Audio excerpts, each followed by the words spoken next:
Welcome to The Author Show, where we feature new authors and books, from fiction to self-help and everything in between. You'll find it all at theauthorshow.com. That's theauthorshow.com. And now let the show begin. Hello and welcome back to the show. This is your host, Don McCauley. Today we're welcoming the program author Richard Ruhling, and he is the author of From Lockdown to Knockdown, The Fall of America. So, Richard, how are you? I'm fine, thank you, and good to be with you. Thank you for this opportunity, Don. Well, tell us a little bit about yourself, please. I'm a retired MD who had the privilege of teaching health science at Loma Linda University, and I think I understand health better than most MDs. The word physician comes from physis, meaning nature, but we've turned from nature to prescription drugs, which is not nature. Actually, it's the leading cause of illness and death, to be truthful, but I won't go into that right now. It's in my book and more. I had an MD, Grady Harp, top 100 reviewers on Amazon, who gave me 5 stars for the health stuff. So tell us about your book. Okay, the book has health in it, but it uses health as an example of how we are failing in healthcare. Medical care is not really healthcare. It's about prescription drugs, diagnosis, and treatment of problems. But healthcare is healthy habits.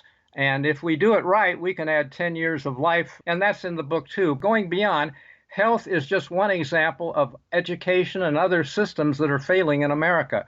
Government, religion, economy, etc. The U.S. has more people in prison than any other nation in the world per capita, etc. Now, who did you write your book for specifically? Who's your target audience? Well, it sounds wrong to say my book is for everyone, but the Bible reminds us that what's coming will be as the days of Noah, and God wanted everybody to have a warning. Some might say that only 8 people in the ark shows the message wasn't for everyone. It all depends on how we look at it. I think they all should have heard it. If people don't get a warning, they might blame God for what's coming, even though most of the trouble that comes is man-made. And God has a plan for most people that we don't hear about at church or Mass on Sunday mornings. There are good reasons why most of the reviewers have given my book 5 stars. Readers like good information, and it's only $4.95 on Kindle, where they can look inside to read the introduction. So there's little to lose and so much to gain. It shouldn't be a hard decision. Now, could you say there's any type of central message or perhaps underlying theme that you would say runs throughout your book? Yes, if you Google the Great Disappointment, it was in 1844 when followers of a Baptist preacher gave 2 messages, a time of impending judgment and the bridegroom comes. But neither message fit as they expected. That's why it was the Great Disappointment. But their experience is foretold in Revelation 10:10 and 11, where Christ said, prophesy again. The idea is that those messages would fit later, and I'm seeing that they will fit now in what's coming, and we have a high destiny if we study to fill a prophetic role. In short, good news and bad news, a time of judgment, but the book of Judges shows that they were deliverers, like Gideon, Samson, and God's going to deliver us, but we need to see how, and it's not about a quick snatch to heaven. So if you had to choose, what would you say is the single most important idea you're sharing in your book that's really going to add value to the reader's life?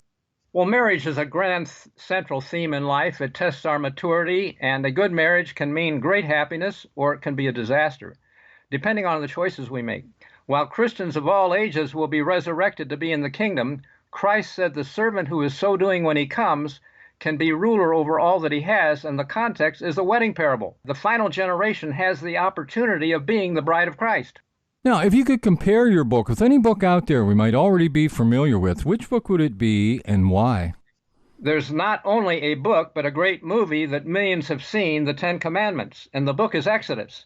Paul included the Exodus when he said all those things happened to them for examples written for us at the end of the world, 1 Corinthians 10. God punished Egypt for enslaving Israel, throwing their babies in the river, but the U.S. has enslaved most people in alcohol, tobacco, even prescription drugs are a form of bondage. And we have a rainbow of negative lifestyles, and the U.S. has thrown 60 million babies in the trash. We're worse than Egypt and more deserving of judgment that is impending. Now, what do you think it is that God wants to reveal to us? Well, Amos 3:7 says he won't do anything without revealing it. What do you think he wants to reveal? If you read the next verse, it says, the lion has roared, who will not fear? Well, what's that about? It's about the Lion of Judah. And there are 3 prophecies that help us understand this. The vision at the time of the end in Daniel 8:17 is a ram and goat conflict, and the goat flies from the west to break the horns of Media and Persia, but that's Iraq and Iran today, and we're there, okay? It's going to happen. And why? Well, because the Muslims take Jerusalem, as seen in Zechariah 14. Their Dome of the Rock on mosque says Allah has no son, but suddenly the Lord is going to roar, the heavens and earth will shake, the Muslims will flee, and that earthquake, though, initiates the day of the Lord, the end time period of judgment that will also impact the U.S. So what are the biblical contexts that would help us understand how to be ready? The earthquake that initiates the end times is also the knock in Luke's wedding parable, because the only other place that helps us understand that knock is Revelation 3:20, where Christ knocks for a lukewarm, materialistic church that ended in an earthquake. And the U.S. is like Egypt, throwing babies in the river. We should expect judgment along with Muslims when the Lord roars. The U.S. is really worse than Egypt at this point. So how does this fit with the vision that Gabriel said is at the time of the end? It was the ram and goat vision, and that vision shows the major players, suggests a sequence of events when end time begins. The goat gets angry because Muslims take the city, and it flies over there and breaks the horns.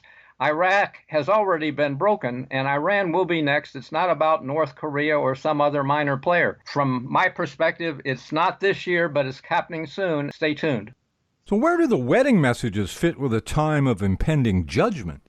In Egypt, actually, God came to Egypt as bridegroom as well as a judge. He executed judgment, took Israel to a covenant that he regarded as marriage. He later said, I'm married to you, return to me, in Jeremiah 3:14. The time of judgment is in it. By the way, it takes good judgment to get a good bride. And so they go together, and those who are ready will come and be privileged to be the bride of Christ, I believe. So how do you explain the wedding parables that seem so different? Actually, there's one overlooked that I've never heard a sermon on in Luke 12. We all know the parable of the 10 virgins, but they were all asleep with their lights out. They didn't understand. They weren't ready for the cry. The bridegroom's coming, and suddenly they had to trim their lamps, and oops, foolish, didn't even have enough oil. The other parable, Matthew 22, the king sends his servants to bid people to the wedding, but their invitation is scorned and ridiculed. And why would you do that if you know it's the king's invitation? We're not understanding the wedding parables, basically. So doesn't it seem strange to you that we aren't supposed to know when? Well, yes, it does seem strange. Every summons to judgment and every wedding invitation has a date and time.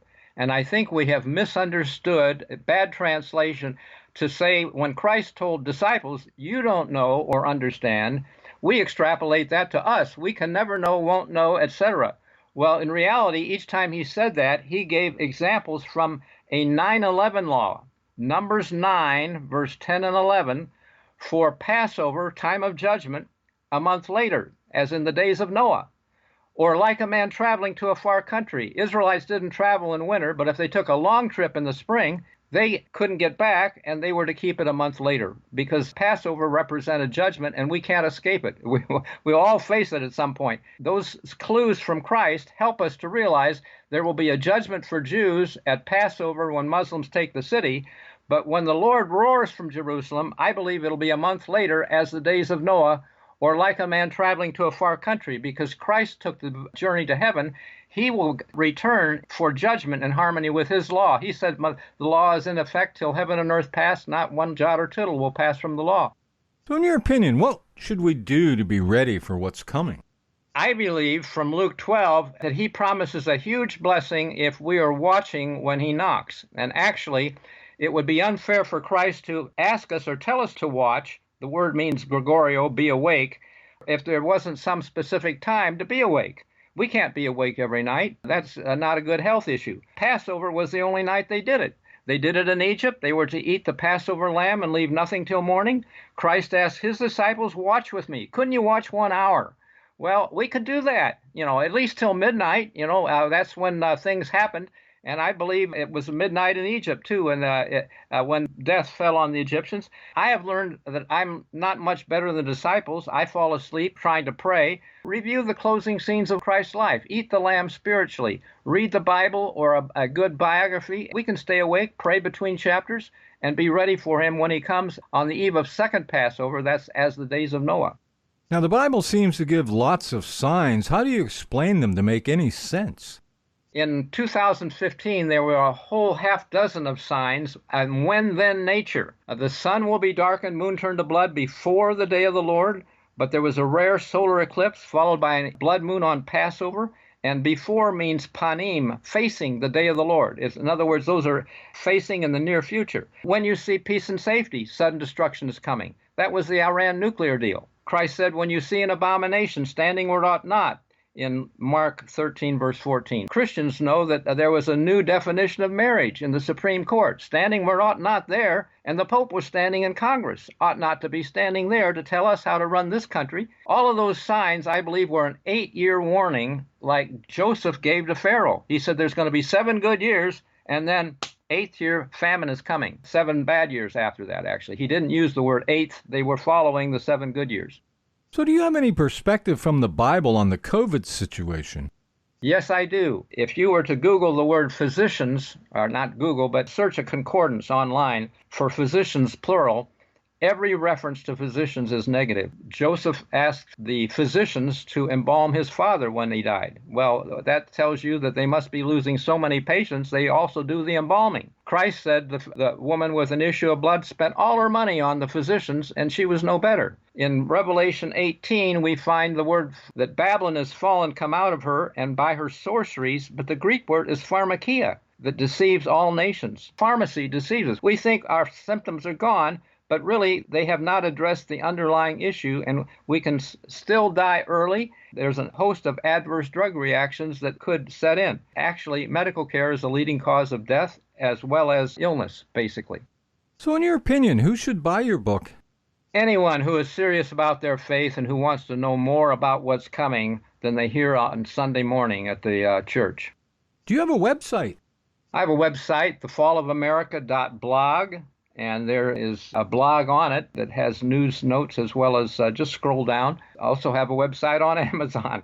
If you put in my name, Richard Ruhling, Ruhling, in the book section of Amazon, you can find my book easily.